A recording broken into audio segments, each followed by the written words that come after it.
আয় তরকারি রানলে শুধু আয় খাইতে মারি আত্মন হুয়াদ লাগে তো বাকি মানুষ খাইতে পারে না, এটা কি আর দোষ?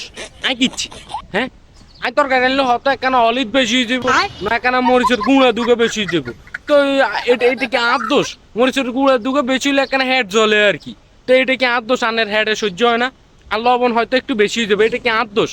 তরকারিতে আমি সুন্দর মতো রাঁধি, সুন্দর মতো হয়তো জোল কিনে একটু হুয়াই যায় আর কি, নইলে হয়তো আলু কিন সিদ্ধ ঠিক মতো না, এটা কি আর দোষ? তারপরেও তো রাঁধতে পারি হারি নে, কত কষ্ট করি তরকারি রাঁধে আলু কাটি, তারপর কিন্তু আলুর মধ্যে একটু চামড়া থাই যায়, আলুর চামড়া থাকলে কিন্তু ভিটামিন, আলুর দাম বেশি, সমস্যা নেই। আর হ্যাজ কাটলে হ্যাজের গোয়ার কিন্তু হ্যাজ চাইয়েন থাই যায় রে, তো হ্যাজ চাইয়েন থাকলে সমস্যা কি? হ্যাজের দাম বেশি না, আজ তো সঞ্চয় করি, আজ তো সঞ্চয় করি রাঁধি, তো এটা কি আর দোষ? আপনারা রুমে কেউ খাইতে না রান্না, এটা কি আর দোষ? হয়তো ঠিক মতো রাঁধি, ঠিক মতো রাঁধি, ঠিক মতো বেগিন দিই, অনেকটার মধ্যে লবণ মরিচ অলিচ যদি বেশি হয়ে যায় এটা কি আর দোষ? তো আন্নার হেডে কাম পাইলে এটা কি আর দোষ? আর তো কিছু না, তো হুয়াত করি খাই, আর তো হুয়াত লাগে সেই স্বাদ, আই রানলেই স্বাদ হয়, আপনারা খাইতে না রান্না আই রান্না, তো এটা কি আর দোষ?